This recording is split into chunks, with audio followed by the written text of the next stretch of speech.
Today we're going to be talking about anger and grief. I'm Ashley. I'm Chuck. And maybe you've noticed how when somebody's grieving, anger can often accompany that. Or maybe you've experienced that in your own life because we feel like we're missing out on something or something's been taken from us or something we expect to happen in our life doesn't happen, and that can make us angry. Yeah. So we're just going to jump into it. So, Chuck, start by telling us a little bit about an experience that you encountered with someone who was angry right after they lost someone. Now, hopefully, I don't get angry, or I don't get emotional while we go through this because we've talked about stuff like this before, and sometimes it can be a little bit difficult to talk about. And that's something that Ashley and I want to do is try to be vulnerable in our own stories. So, I was an intern in ministry before I got my ordination, before I went through that whole process. And that lasts for a few years to go through that process. And I was the mentor of a guy named Larry in Cleveland, Tennessee, at a church there. And we would do hospital visits, do things like that on a regular basis. And we got the call to go to a hospital that was in Chattanooga that's probably like 20, 30 minutes away. And there was a woman who was about to die. We got there after she had unfortunately already passed, and the whole family was in the lobby, was in the waiting room, in the hallway, and things like that of the hospital. And when we get there, they're obviously upset, and they're upset that Larry and I got there after she had passed. And Larry talks to the family, and he said, "We need to pray."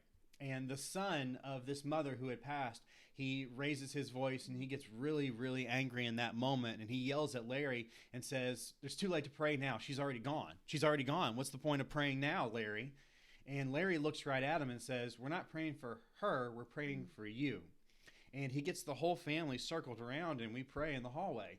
And you can feel the tension and the stress and everything just go down in that moment because it felt like it was an emergency and it felt like it was something that was so pressing right then because they were hoping their mom wouldn't die. And then she did die and they felt anger and they felt confusion.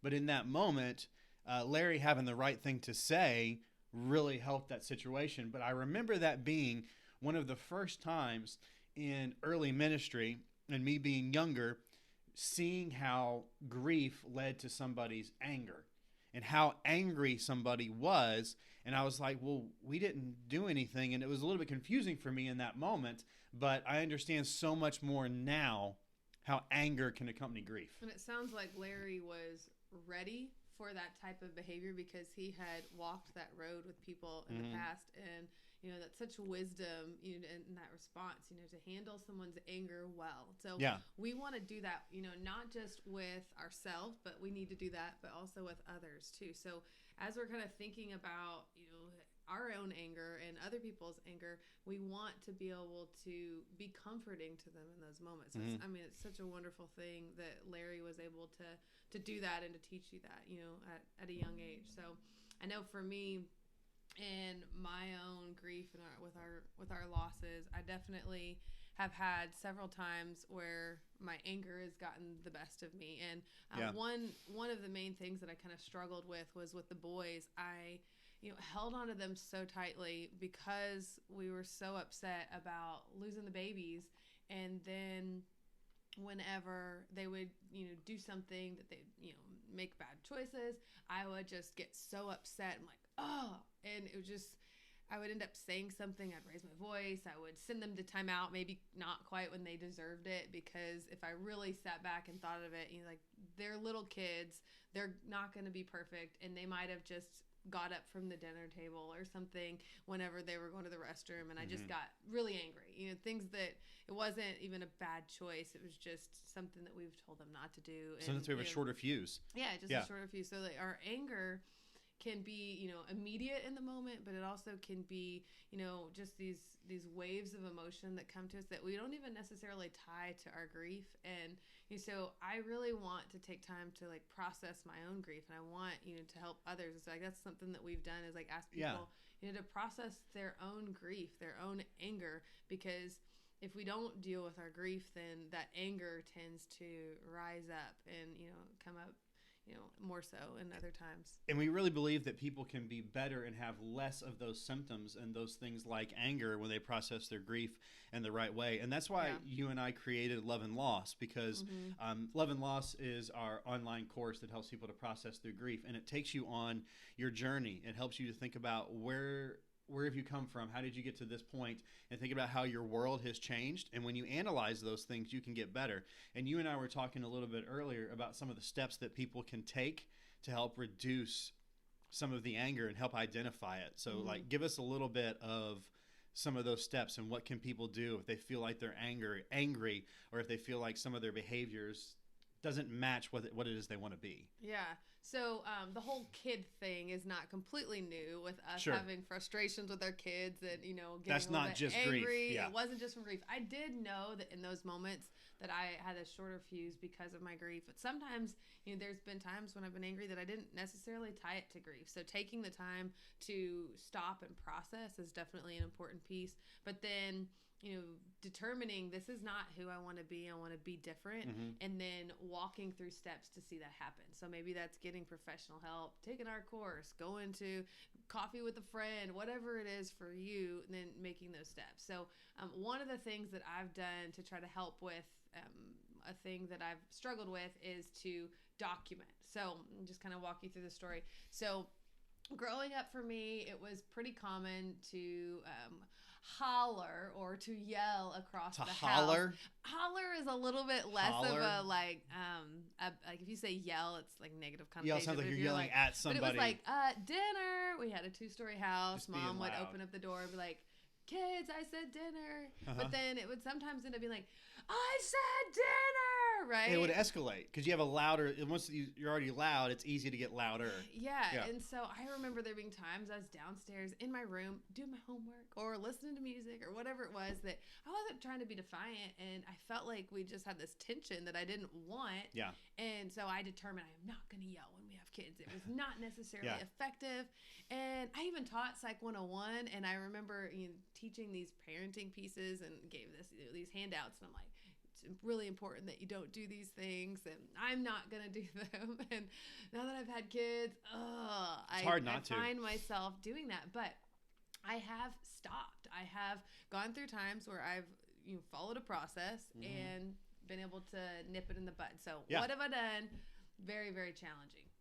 Emotionally, not physically. It's very easy. So take a pen, take some paper, and every time I yelled, every time I raised my voice, I made myself make a tally mark. Kept it on the side of the fridge, and I would make myself go give myself a tally mark. And I ended up starting to put the date on there because I would go several days without raising my voice. So that's good. Remember there being a theme even, because I've done this multiple times over the years, and there would be the first day might be 3 times that I, raised my voice, and then the next day maybe like 2 times, and then the next day I didn't even raise my voice, and the next day it was once. And so even just that awareness that I am holding myself to the standard helped me, because it was really humbling to write down a tally mark. You don't want to write it down. I failed. So then that just puts it in my brain that much more like, nope, don't do it, because I'm going to have to write it down. So whether it's from grief or if it's from something else, our anger can get the best of us, but we do have control. We might not have as much control right now as we should or what we want to have, but we have to start somewhere and begin to take back control. And so that first step really is becoming more aware, and whatever that looks like, if it's tally mark or journaling or writing it down, using an app, finding people to help hold you accountable. We can get better. We don't have to stay in grief. We don't have to stay in an angry state, but it does take work. It takes humility. So if you were to ask yourself, do I feel as if I'm an angry person? Does it seem like I'm angry or upset about things on a regular basis?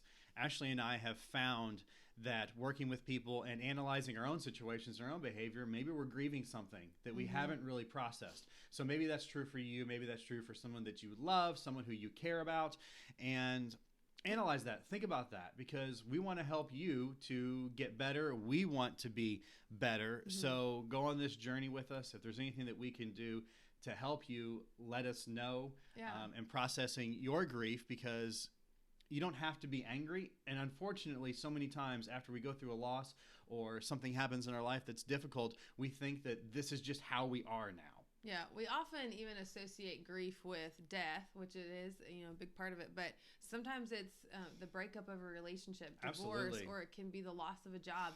We don't realize how our own disappointments will inspire us to just, be more negative. Our pain begets pain. Yeah. Hurt people.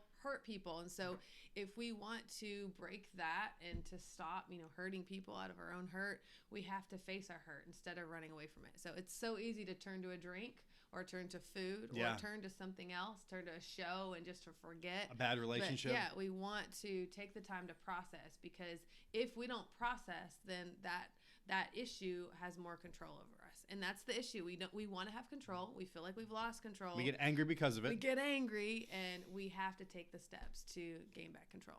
Absolutely. So thanks for joining us. Thanks for being with us for this little bit of time. We hopefully will be able to do more of this, just with Ashley and I talking about a topic and seeing how can we walk with you, be on this journey with you, and help you to continue to do hard things. Have a good day.